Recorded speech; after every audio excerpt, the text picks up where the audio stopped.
predstavila. Soavtor in sogovornike knjige Ljubezen, čudež duše in telesa.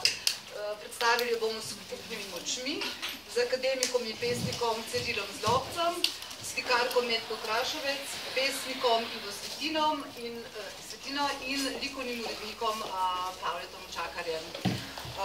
To je četrta knjiga v nizu knjig, ki jih mi na založbi Delovno imenujemo ilustrirani pesniki. Prva je bila Toneta Pavčka Angeli, druga Nekoga moraš imeti rad Iva Vinazija in tretja Kajetana Koviča Labrador. Četrta je današnja knjiga, z njo obeležujemo kar dva jubileja in sicer 70 let založbe in še mnogo višji jubilej, kot je jubilej založbe, 90. letnico rojstva Cirila Zlobca. To ni še. To bo še cel mesec. Lahko 10krat umrem. To gotovo ne. Ker kot veteran slovenske literature ste zelo prekajen. Prva vaša knjiga je šla že pred več kot 60 leti, to so bile Pesmi 4. Se pravi, od takrat je že več kot 60 let, ta knjiga se še vedno ponatiskuje, tudi letos je Cankarjeva založba ponatisnila. In v tem času ste izdali tudi že več kot 100 knjig, poleg lastne poezije, proze, esejistike, so tu še številni prevodi in antologije, ki ste jih kot urednik urejali. No, ampak za to obletnico smo izbrali temo Ljubezen, ki je pravzaprav vaša osrednja tema in bi se strinjali s tem, da je to pravzaprav tudi najboljši možni prerez vaše poezije. S tem, da je osrednja tema Ljubezen. Tudi v tej, to je že vprašanje, ne? Ja, ne vem, ki vprašanje prej goste. Po vrsti. A me dajte kaj, ne boste vžali nekod dama. Ne, nikakor. Ker jaz veljam, če je ljubezen za kavalerija, mislim, da je tukaj predno. Ampak ker se... Če se strinjate, ja, moram reči, da manj je bilo tukaj tudi nekega samoljubja, kako je reči. Jaz celo mislim, da pesniki brez samoljubja ne morajo živeti nekaj, če oni ne spoštujejo lastnega dela, kako ne pričakujejo drugih. Se strinjam. No, moram reči, da ta tema ljubezen je zanimiv. Prvič je prva pesem, ki se je napisala, je bila navdahnjena ljubezensko pri 13 letih. Zaradi ljubezni so odkrili, da piše skrivamo, sicer nacionalni ep, Dantejevsko, tako nastavljen, ampak vmes sem v štulu tudi nekaj ljubezenskih in to je bilo dovolj, da so me izključili iz stremenišča. Ves čas sem imel nekaj s to ljubezensko poezijo in zanimivo v pesmi 4, kot so tiste izjave, pravim, da ljubezen in poezija sta danes skrivno nikoli razjasnjena. In to, česar ne moreš pojasniti, je dovolj, ko bi rekel, izzivalno, da se s tem ukvarjaš. Tako sem jaz največ poezije po svetu prav ljubezenske tematike, ker se mi je sproti odkrivalo, da tudi skozi ljubezensko poezijo lahko govorim o čemerkoli, o času, o idejah časa, seveda skozi metaforo, skozi prispodobne največjega tipa. No in predvsem pa sem bil preseneten, ker sem bil v tujini, ki se pri Slovenski gradu zgodi, povzdignili na evropskost moje ljubezenske poezije, me vključili razne antologije in ugotovili, kar nisem nikoli sam pomislil, da je običajno ljubezenska pesem pri številnih pesnikih po renesanse zlasti naprej, enosmerna, torej neka točka, ki je usodna za pesnika, v celoti absorbira ljubezensko poezijo njegovo, ali je krepenenje, ali je razočaranje, ali je zanos, karkoli, ampak kaj se Dante sanja o Beatrice, je privoščil se tudi nekaj krepkih na račun žensk don, ampak dobro, velja to, kar pač je v naši zavesti. No in tako so ugotovili, da moja poezija je na redkih celo v evropskem prostoru, ki zajema ljubezen vseh številnih segmentih, od igrivega ali pa skoro igrivega odnosa mladostne ljubezni, do zanosa, do erotičnega uživanja ljubezni, do očetovstva, do žalosti očetovske, do dvomov, namreč malo je pesnikov, mislim, ki postavljajo tako, kot postavljajo jaz poezije, tudi dvom kot pozitivno spodbudo, da te prisiljuje, da išče, pa zakaj ta dvom? Tudi v ljubezni. Zakaj imaš nekoga danes bolj ali manj rad, kot ga imel včeraj, ne? In programiraš, kako boš jutri pa vendarle boljše, nežnejši, skratka, permanentno vreme.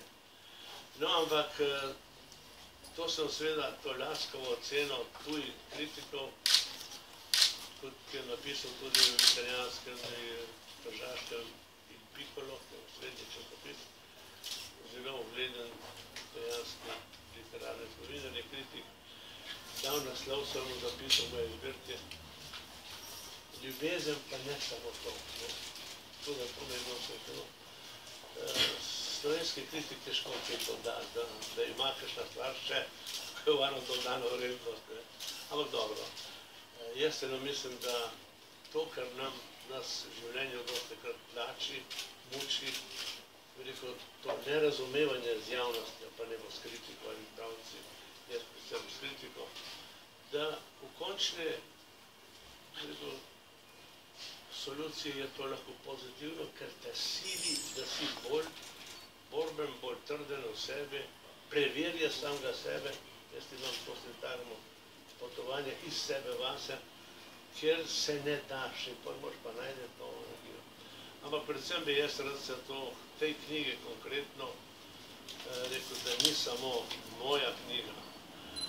Že v naslovnici je Metka z mano, jaz sem zelo ponosen, da smo skupaj, in za moj občutek je prispevala večji delež, kot se morda dela, če se reče ilustracija, ne vem kaj, kajti tiste, ki nima aktivnega odnosa do branja poezije, ampak ga vseeno zanima, kaj počne ta zloven, tako star, ker je skoro nespodobno pisati pesmi v teh letih, da lahko si ogleda knjigo likovno in bo z Metko tudi dobil ta občutek ljubezni in veličine ljubezni in zanimivanja in traumatičnost in vse. Skratka, mislim, da sva se ujela, ne da bi programirala, bolj, če bi se dogovarjala, ne vem kako dolgo in to. No, da ne bo že uvodoma predolg. Prav, gremo zdaj še na slikovni del. Da ne govorimo o svojemu prijatelju Ivo Svetine, ki je zanimiv primer, ki bi bil lahko tudi za vzgled slovenske jezljivosti. Oba piševa ljubezensko poezijo, zelo različno in se krasno razumemo. In mislim, da je ta njegov prispevek peti, ne v mojih knjigah, to peti prispevek, tako da jaz sem mu zatrdno obljubil, da ga ne bom več moril, da ne bom več pisal, da ne bom več objavljal, da bom imel tako mir. Tako ostal, res, da zaradi let se umikam iz arene in pustim njemu zelo te ljubezensko poezijo. Dokler bomo prišli do soboju tudi med očeti in sinovi, kot je tudi naslov spremne besede Iva Svetine. Ampak gremo zdaj še prek slikovnemu delu knjige. Metko Krašovec poznamo predvsem po velikih platnih, velikih slikah, ti so bili tudi prevladujoči na tvoji zadnji retrospektivni razstavi v Moderni galeriji leta 2012. Ampak, ko izbereš za temo ljubezen, erotiko, se pa to dogaja, se mi zdi, mogoče se motim, na manjših formatih. Mogoče zato, ker se tudi intima, bližina, ljubezen dogaja v manjših prostorih, ne na odprtih, javnih.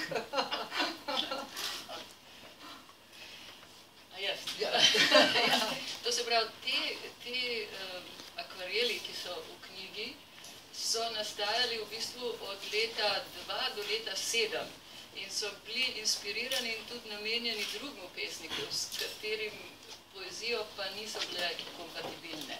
Tako da so našle dom tukaj, pri tem pesniku. Zelo prijateljsko, ljubeznijo sprijeti. Tako da jaz sem v bistvu prinesla te akvarele in potem je Pavle Učakar iz tega naredil eno sjajni izbor in res zelo skratka krasno oblikoval to knjigo. Tako da sem jaz strašno vesela obojga, da sem tukaj in da je to krasno naredil. Ja, naj povem samo, kot skočim noter zaradi Pavlika. Zadnjič mi je rekel, da sem ga pohvalil, da je lepo razporedil. Ja, zelo. Rekel, sigurno sem 10-krat prebral zbirko, da sem našel to kombinacijo razporeditve slik pa teksta. Ampak sva se lepo ujela. Zelo lepo, zelo lepo. Mogoče smo še to, Metka, v intervjuju za Poglede si dejala, da so tvoje osrednje teme ljubezen, smrt, čudenje. So mogoče to teme, tokrat ljubezen, teme, ki jih lahko najbolj ujamejo v svoje mrežo umetnost, ne pa recimo teorija ali kaj drugega. Ja, kaj zdaj govoriš o smrti ali... O ljubezni. Ja, mislim, oboje so pač... Ne, mislim, jaz sem poleg teh velikih slik, ki zahtevajo, kaj so imene, 3-4 mesece vsaka, da se naslikajo, včasih same, sem vedno imela zraven risbo, akvarel, to je bil pa tist intimni zapis, to je bilo tako kot ene vrste meditacija, nekako so ena za drugo nastajale in moram reči, da absolutno brez predhodne ideje.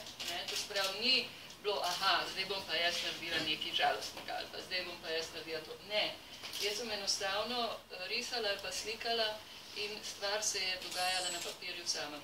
In ta pretok, ta tok nekaj časa traja, potem se neha, pol tisti dan ne moš nič več. Se to verjetno v poeziji. Ja. Tako da, ja, to in zdaj, kar je prihajalo v te risbe ali pa zdaj v te akvarele, so bile stvari, ki so se nabirale. Se pravi, to se je zlasti v teh starejših risbah iz 80-ih let, to se je nabralo vse, od stare Grčije do ne vem česa. Včasih sem bila jaz tudi izjemno začudena in tudi nisem razumela, kaj to je. Ampak pač tako je hotelo priti in temu je treba enostavno pustiti. Tudi zdaj, recimo, ko rišem, so stvari slabe, niso dobre, ampak so pa en ventil, da se žalost pa vse te stvari nekako kanalizirajo nekam in upam, da bo prišel čas, ko bo tudi bolj kvalitetno. Zaenkrat ni. Mogoče podobno, kot tudi Ciril Zlobec pravi za svojo poezijo, v takih trenutkih pa ima umetnost tudi terapevtsko funkcijo. Sigurno.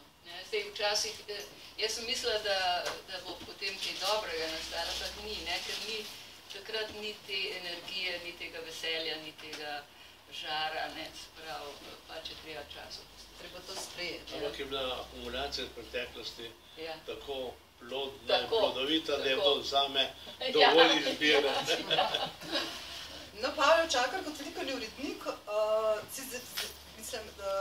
zelo hitro si se odločil, da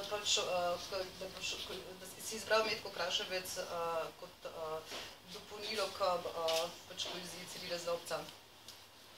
Ja, seveda, kot je že Metka rekla, jaz razumem poezijo kot meditacijo, vendar je ta verbalni del, na nek način tako močno strukturira vse skupaj, da se pravzaprav ta sama meditativnost v poeziji rahlo zgubi, dočim je pri Metkinih slikah, akvarelih, je to pa mečkam drugače.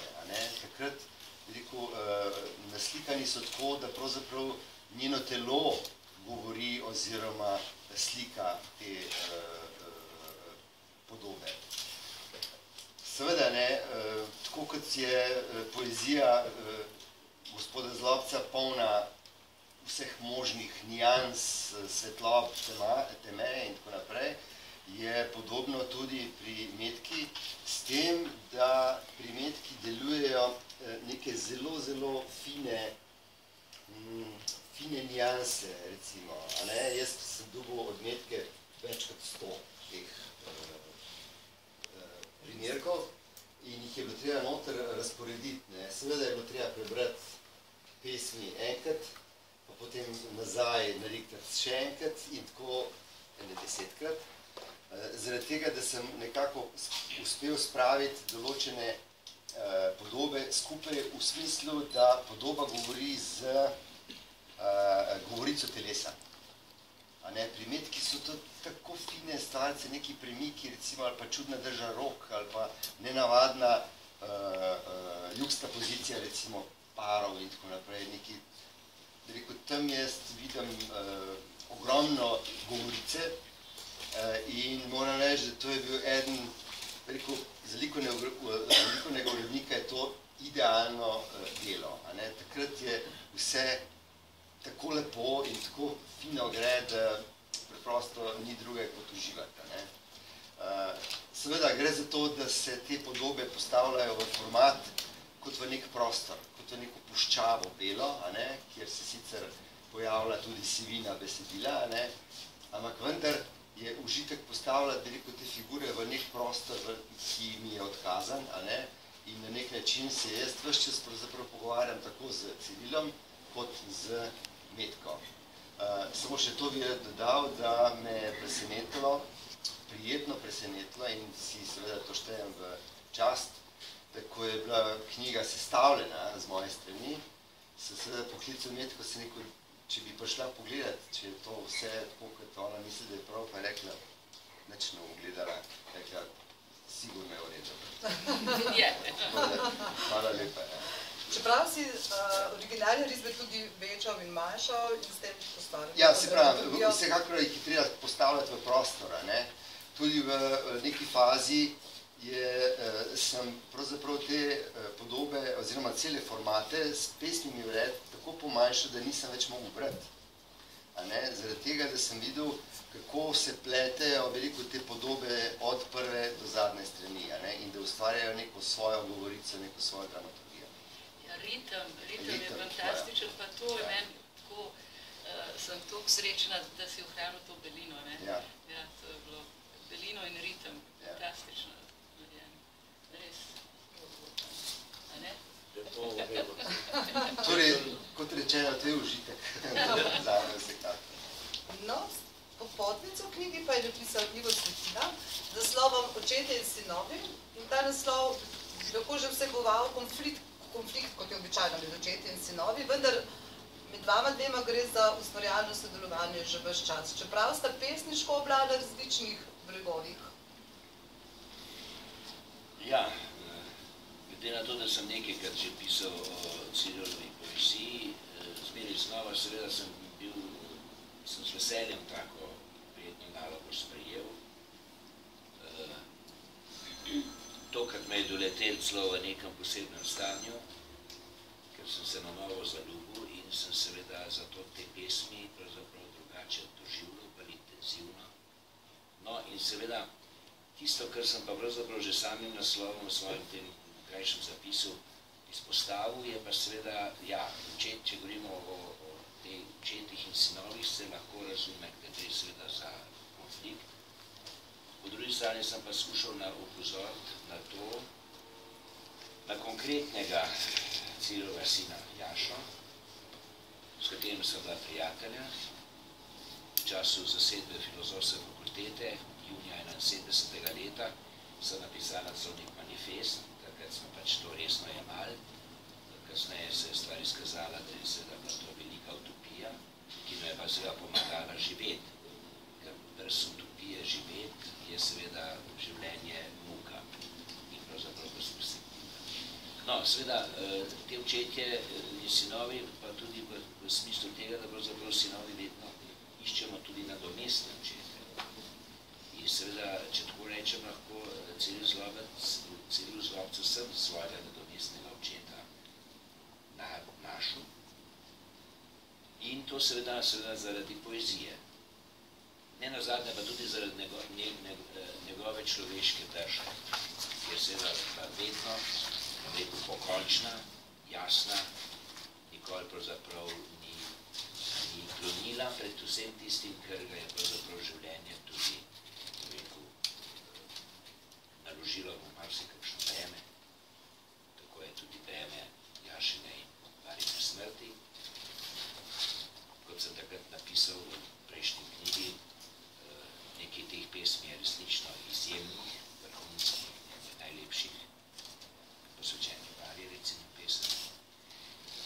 Skratka, ta sintagma očete in sinovi seveda se mi je zdela pomembna, zaradi tega, ker ne nazadnje tudi pomeni, da prehaja neko izročilo, iz roda v rod.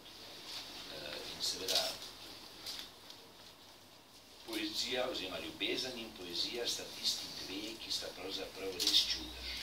Čudež telesa in duše, še večji čudež pa je, kadar je ljubezen pravzaprav v pesnik.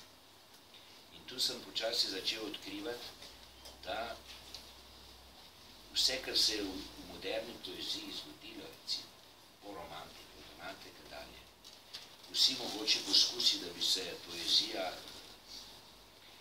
renovirala, da bi se pač skozi neke preizkuse, eksperimente pravzaprav našlo nove podobe, oblike, se končno izkaže, da pravzaprav je tisto, kar je, recimo, ljubezenska poezija, danes enaka, kot je recimo v visoki pesmi. Tu enostavno ne gre več za vprašanje forme, ampak pravzaprav je res v spredju vsebina, če govorim malo italijansko. No, in seveda, zato sem bil tudi včasih deležen, malo začudenih vprašanj, kako da pravzaprav se to ukvarjam s Cirilovo poezijo, a res mislim, da je to tako fajn in tako. Seveda, to so ponovadi, kot smo šli tisti, pravzaprav njegove poezije, ki tem, da je zelo znana in, rečem, popularna, niso nekaj brati.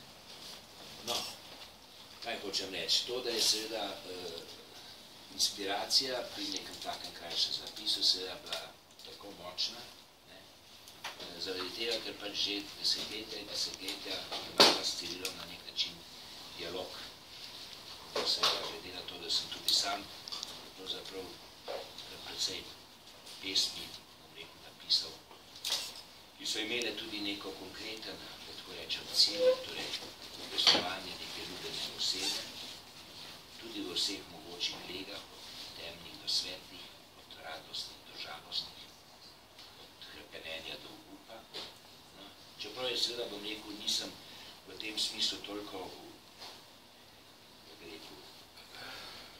natančen ali pa strog do samega sebe, kot je recimo pač Ciril, ki seveda vendarle, bom rekel, je vrsto pesmi napisal v slovenski obliki, ki je pač ena najbolj primernih pesniških form za izrekanje pravzaprav te poezije, ljubezenske poezije.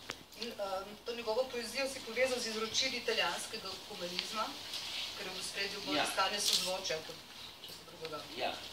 Slučajno se je zgodilo, da sem v tem času, ko sem pisal, sem bral tudi od Tenentija knjigo Občutku življenja smrti v renesansi, no, in seveda sem nenadoma ugotovil, da je seveda tam, ker se je pravzaprav s Petrarko rodila to vrsta poezija, čeprav ima predhodnik že v trubadurski poeziji, no, ampak sem nenadoma ugotovil, da je ta lepota, ki je pravzaprav harmonija. In seveda ne gre za lepost kar tako, ne gre za nek esteticizem, ampak tisto, kjer je pravzaprav lepota, res izraža pravzaprav harmonijo, neko, bom rekel, sozvočje med človekom in svetom, med dvema človekoma. No in mislim, da je to pač, bom rekel, ta renesančni neokulturizem pravzaprav nam dal, obnovil to misel, no in tu se mi zdi, da je pač Ciril Zlobec seveda zelo blizu tega, ne nazadnje tudi zaradi njegove afinitete do italijanske poezije, njegovih prevodov, ki so pač seveda izjemni. Ali pa